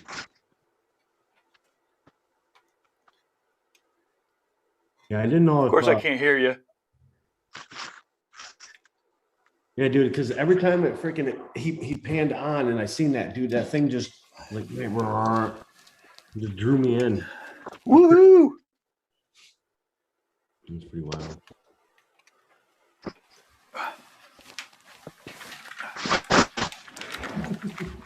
Okay, now I could hear you, and there you go. Yeah, that's pretty wild. He's pretty sick. He's got a fantastic webcast himself, or a podcast, the Dark Arts podcast, and he's great. He's an awesome teacher. He did a fantastic oil painting class at a couple of the events, but that was when we commissioned for him to do Colorado, the Keystone Colorado show. Yeah. But it's pretty cool. I wish this was a little easier for me to Yeah, I know, switch this right? around, but it's fun. Yeah, I'll be right back. I guess while we're here, I might as well as well, I'm compromising my tripod. Yeah. Sorry, Let's see, is there another one that we can catch? Not sorry. This is a Gogwe. But okay. Dude, that's something that I needed to get back more into. I got away from painting for a while, mainly because I just didn't have the time for it. And then when I actually came back to it, it was quite a few years back. I didn't really do painting. I actually wound up having my entire brush set still, but I wound up buying a bunch of charcoal,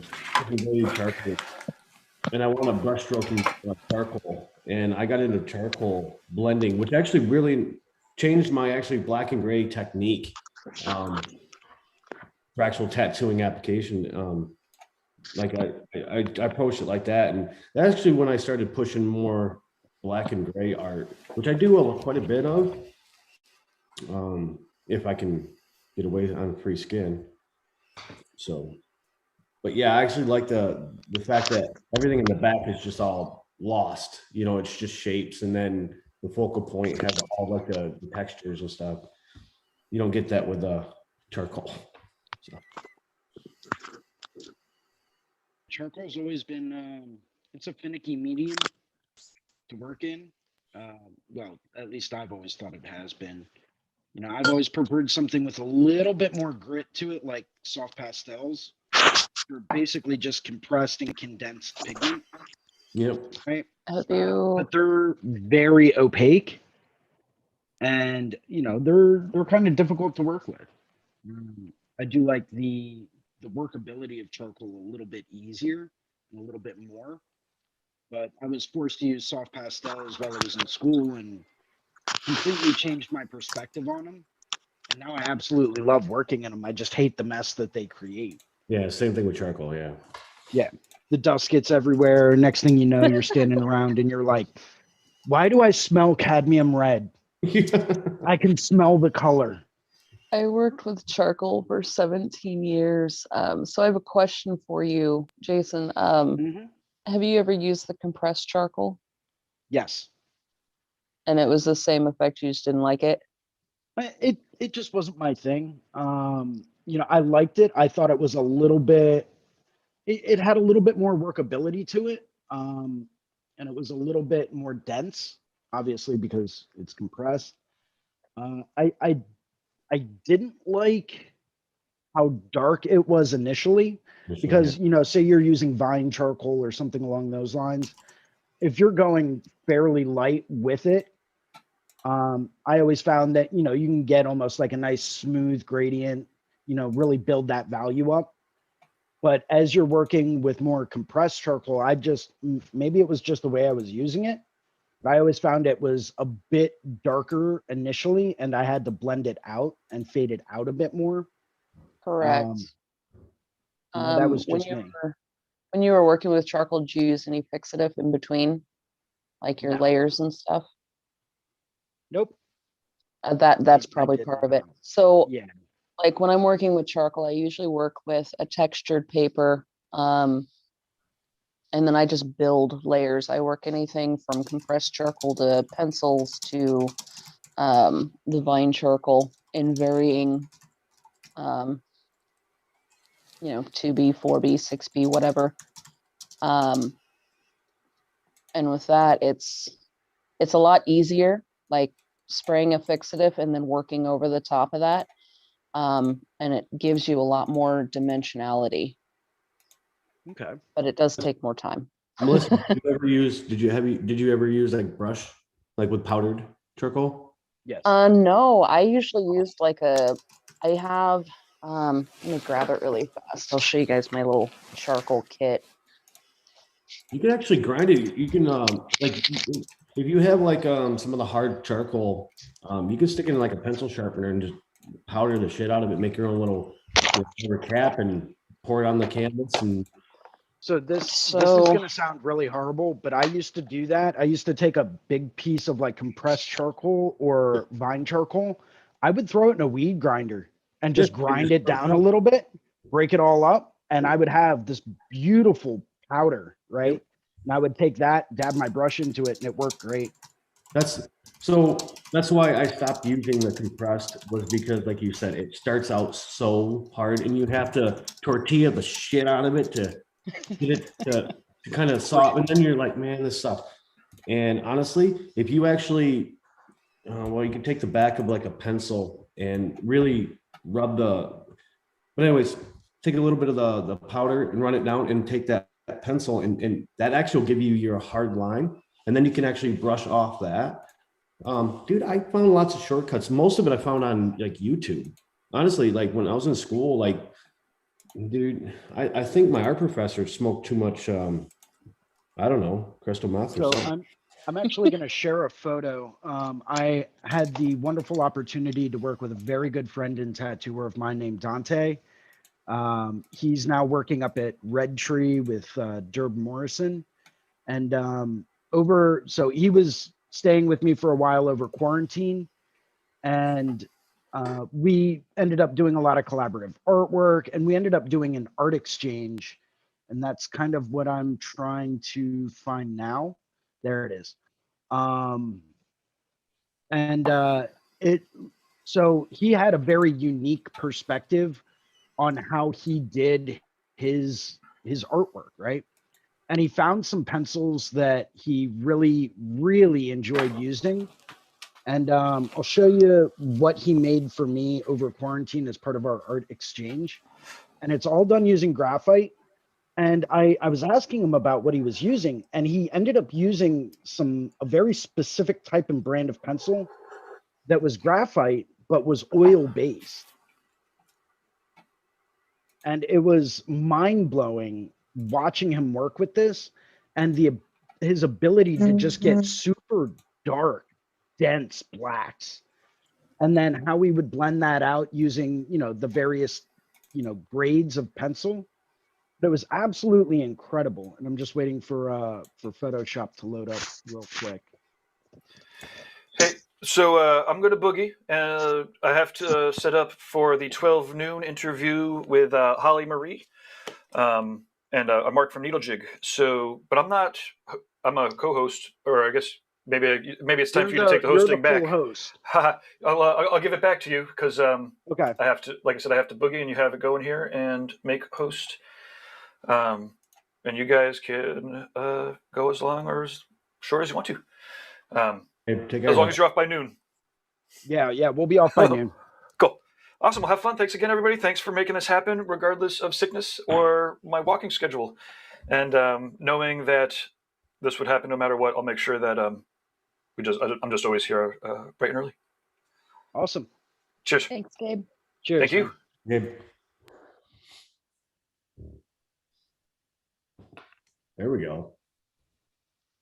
So this is what he created for me. And this is, like I said, it's all graphite, you know, and pencil, and even the background, I think he ended up using Conti crayon with. Conti crayon's more of like a clay based Yep. graphite medium. Yep.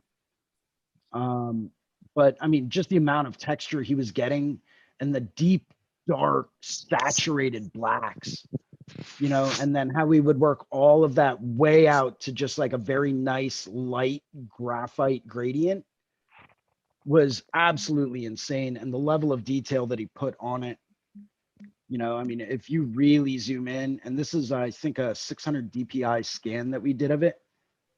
What size? What was the oversized canvas size? Like the overall? So it was 10 by 20. So it wasn't that large at all. And No, that's at least just the 40 hours of minute detail. detail he got into it was unbelievable.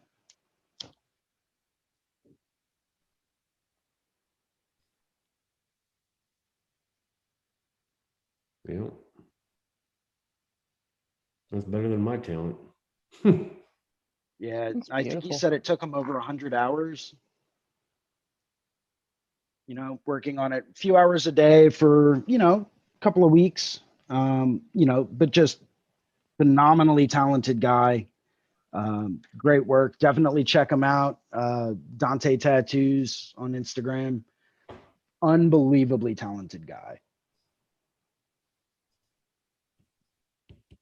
So I was going to show you guys my little charcoal kit. You guys had asked about how I blend. Yeah. So this is just a car chamois. Okay. It's both additive and reductive as far as putting stuff down. So like if I use an area that's obviously dark already, it's going to add like a powder brush type coating. Super, super faint light, you know.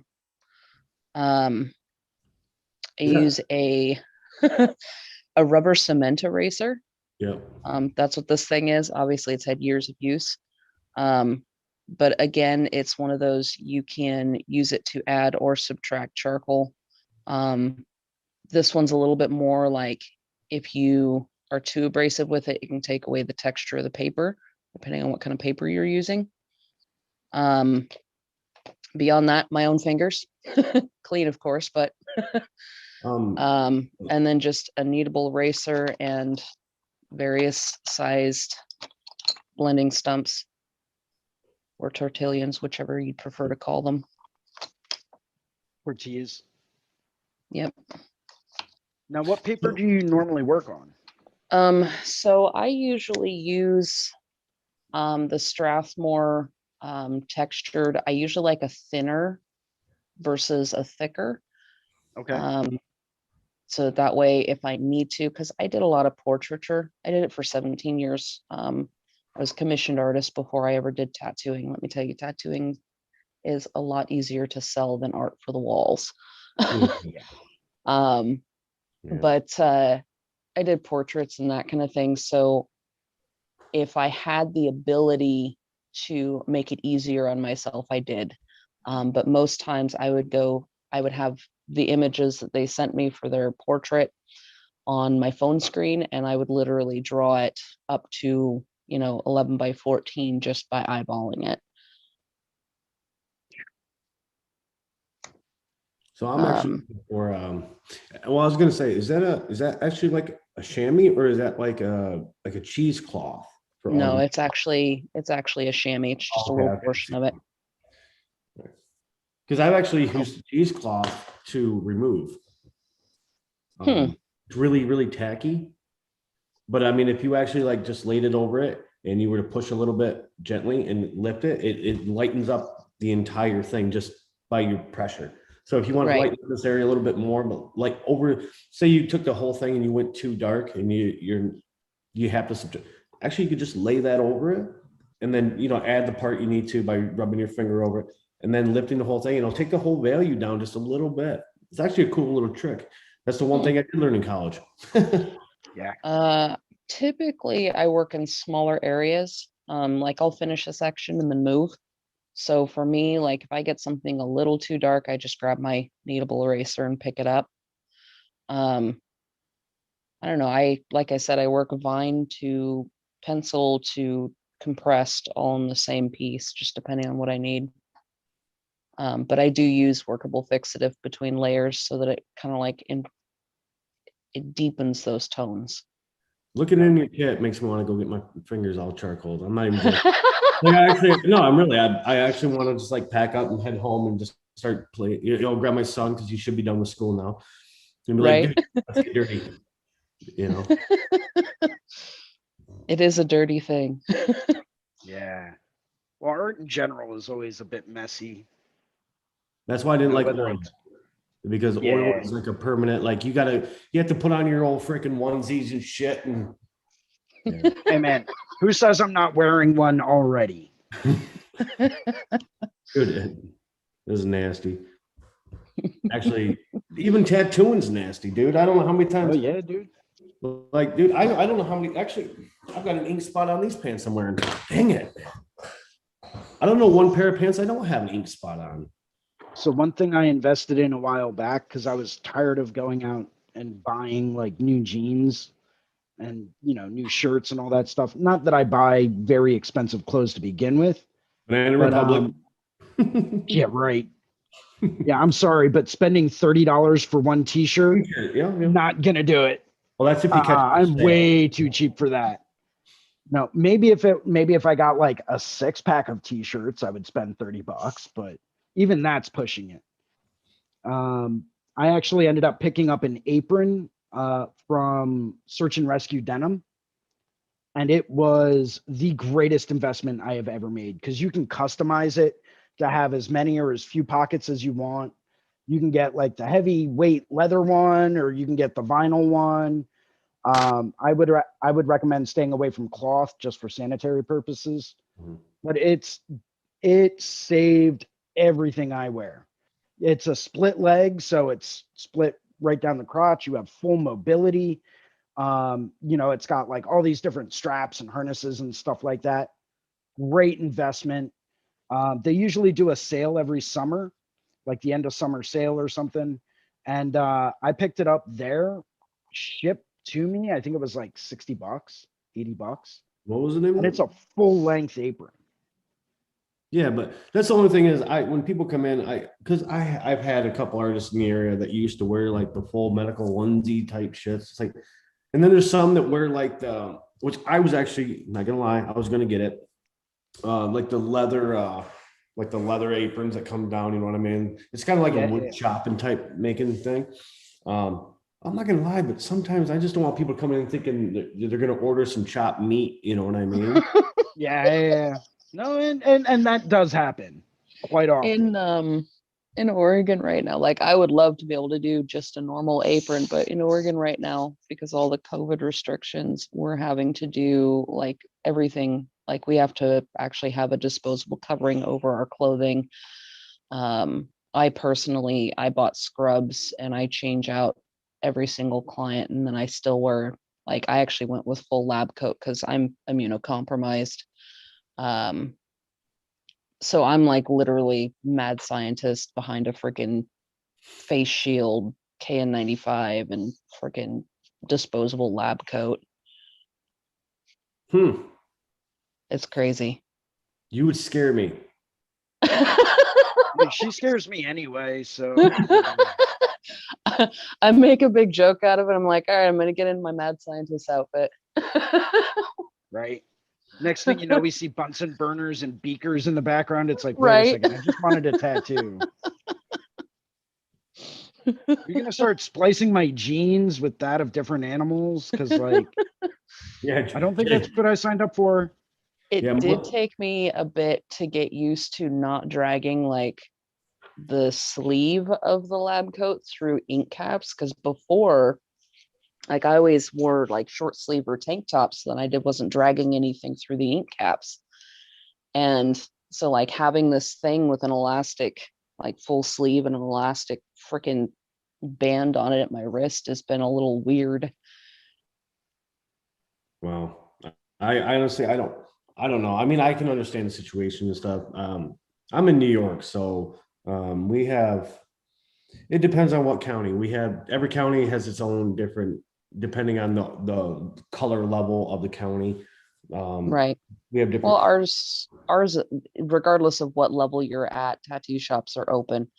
But that's because Oregon's super strict on like their guidelines and stuff. Well, I mean, well, New York's New York, you know what I mean? We lead the way in assholes.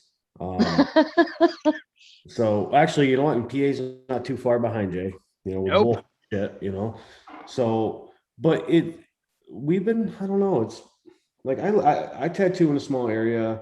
Like our closest city, like my friends I was mentioning down in Corning, I think it's only a population like 8,500 people, maybe 12,000 at its like highest it ever was, but still a small city, you know, really small city. Actually, we call it pretty much a little village, but so we're a smaller area.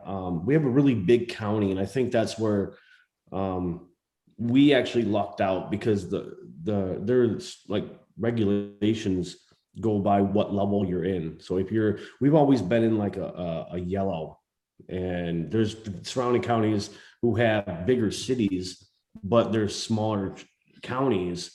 So it's by, you know, per capita or whatever. And it sucks for them because they're having to wear like safety glasses, full KN95, a full face shield, you know, full medical onesies.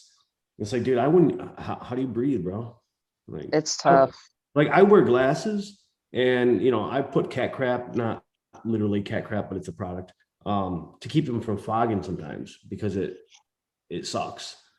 And then I've actually had clients who are not able to wear, you know, masks, which, you know, I mean, it's up to this discretion of us, I guess. Right. But it's still, For me, like I've had some clients ask me if they have to, and I'm like, look, I'm compromised. If I have to wear Absolutely. all of this stuff, Yeah. you can at least wear a mask. I have no issues taking mask breaks if they need to step outside for a little bit. But for me, it's a matter of like, I have no immune system whatsoever. Yeah. And that's the thing is, I mean, you have to, like one of my good friends, it's actually a really good piercer. He has terrible asthma, and he hasn't done any piercings in over a year. He stopped working, you know. Thankfully, I mean, he's been, dude, he pierces more than any piercer I've ever known. I mean, he has like 25, 30 piercings every day. You know what I mean? He's super busy, really good. And so I don't know what he's doing, but I know he hasn't, and for his own well-being, you know what I mean? He was looking out for himself. So I understand, you know, a lot of that stuff. But yeah, I was just picturing, you know, coming into a shop with someone wearing the whole gear, and you're like, man, and Melissa, she cooks up a really good hard candy, man. See, the thing is, though, is that you don't go out there in all your gear and get up. You go out there in the scrubs and the KN95, and then you wait until you're all like set up and everything's good to go. Because once you put that lab coat on and the face shield, like your eyes stop breathing, your freaking skin stops breathing. You're just Dude, sitting I honestly, if I seen that, I probably would open my mouth like I'm about to get a tooth pulled. You're like, you know, like I'd grab like one of my, yeah, that would freak me out. But no, I mean, shit, you're still getting through it, and yeah, that's the hard thing. Like my buddy JD actually was in an area, and their shop is actually in a mall, right? And so it's highly trafficked, but it's also in one of the orange counties. You know what I mean? The orange. So yeah, they not only did they have to follow state, they also had to follow the mall's regulations. You know what I mean? So that's crappy. Oh, it was extremely crappy, and it's frustrated him. You know what I mean? And likewise, every artist in there, you know, I'm sure is tired of walking around like restricted and shit because they're fucking, it's like a bomb suit, you know? It's like, man, dude, I'm sorry.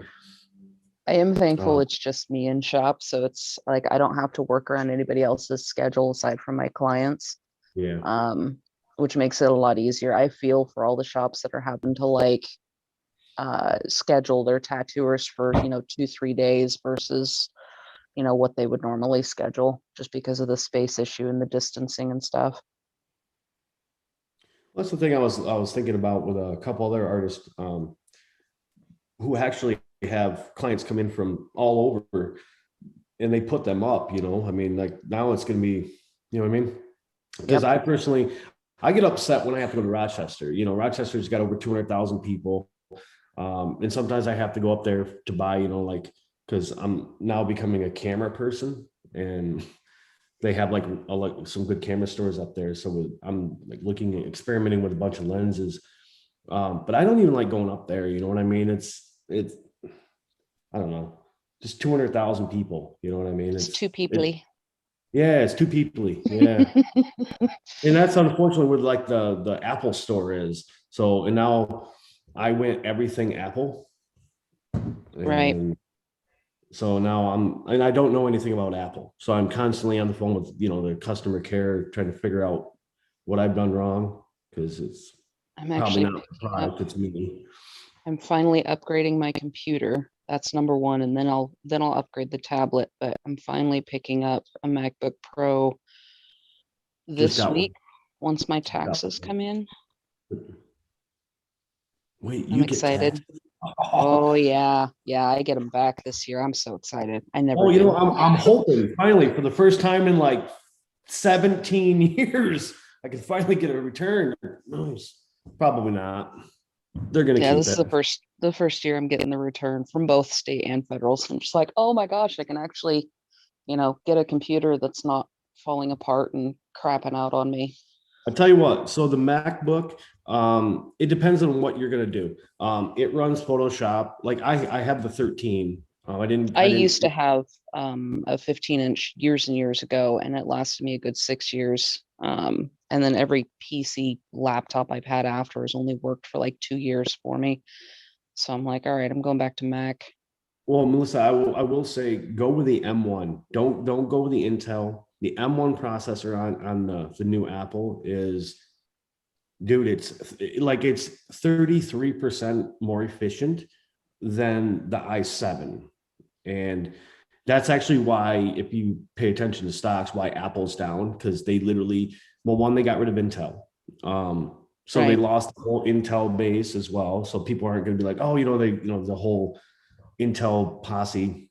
But the other thing is they can't, their new ones are coming out with the same M1. They didn't do better. And they're probably not going to do better. This thing is awesome. But I got Which year is it that you're talking about? I just got the new one. Not Okay. so the newest one will be released in like probably September. The third quarter is usually when they do theirs. This was last year's, so this is the Okay, 2020. so what you're saying is get it now. Well, no, I mean, actually, if you want to hold out, which most people don't, especially, it's hard to hold money these days. Oh, I've been holding on for 5 years. If you hold out, you will actually, Apple has always did a big discount on their previous models on the month they launched their new ones. So Right. like their phone's supposed to launch the new, like I just got the 12 because the 13 is no better at all. And the iPad, I'm still rocking the Gen 1, the iPad Pro. Like I don't need a better one. I just bought a Gen 4 and it's smaller. Like it's still this 12.9, but it's smaller because there's no bezel on it. And the pen features are pretty much the same. Yeah, you can charge it by like putting it on the side or whatnot, which I thought was kind of dumb. But this is still working fine.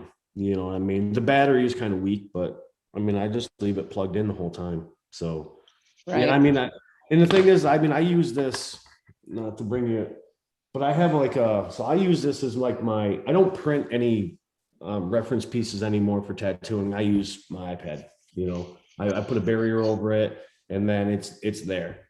I mean, Well, it's the same that I use with the Android, but I don't have, I won't be getting the iPad until my Android's paid off, which will be a little later this year. Well, you can also look at the MacBook too, like, or not the MacBook, sorry, the Air, like the iPad Air, that one, the tablet, the Air, that actually runs Procreate super well. They are a little bit smaller in dimensions, so if you do like a big footprint, like a big, you know, I mean, bigger the better, you know, for me. But you can get that too, and it runs. It's got the M1 processor in it, which, dude, I'm not. Why do I sound like a salesman? But it really is. Yeah, right. Sleazy salesmen.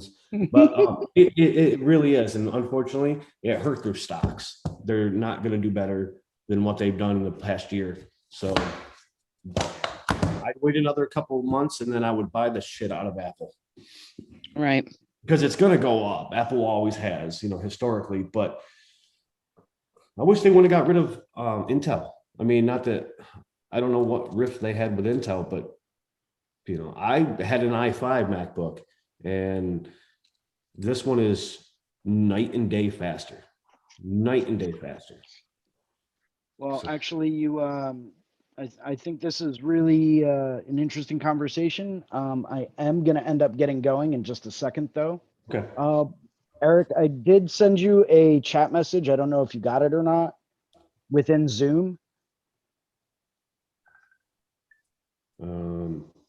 In Zoom itself. No, I'm getting an audio call from someone that I don't want to answer. It's a kid who wanted to apprentice, and I don't want to. Gotcha. You know, like, I told him I don't have time, dude. You know what I mean? So, but yeah, if you take a look at your messages, if not, I'll send it to you on Reinventing as well. Yeah, do that on Reinventing, because Zoom, I'm still not. I'm like a new phone, so nothing's hooked up. You know. Cool. Well, thank you guys for joining me today. Why don't we go through? Eric, go ahead and give us a little sign off real quick. Yeah, I'm terrible at sign-ups, dude. I talk. My wife's Just tell like, us where we can reach you. What, you know, are you on Instagram? You know, how can people get a hold of you? I don't know. I probably am, dude. Like I am, like I've said, I'm not this like new shit. Like, yeah, my wife set me up with Instagram. So I am PRZINK. Present. Perfect. You know, and that's pretty much it on everything. Like Eric Priz on Facebook. So cool. Awesome. Melissa? So you can find me on Instagram, Mac_MISSA. Mac is MAC. I'm based out of Staten, Oregon. Now it's early here. Yeah, I was gonna say, what's the time difference there? It's 3 hours from East Coast. yeah. Earlier. Yeah, so this 9 o'clock thing starts at 6 for me. Oh, no good. Yeah, but I it's would my not day be off. awake for that. Well, fair enough. Getting up at 6 on my day off. And for those of you that don't know me, my name is Jason Leeser. I host the Reinventing drawing groups on Sundays and occasionally Monday mornings, I guess. Jake Beeks was out sick today. I wanted to thank everyone for stopping by and saying hi, taking a look. We got a little bit of a late start today, but yeah, hopefully you guys get to join us next Sunday and Monday. And thank you very much. And cheers, everyone. Cheers.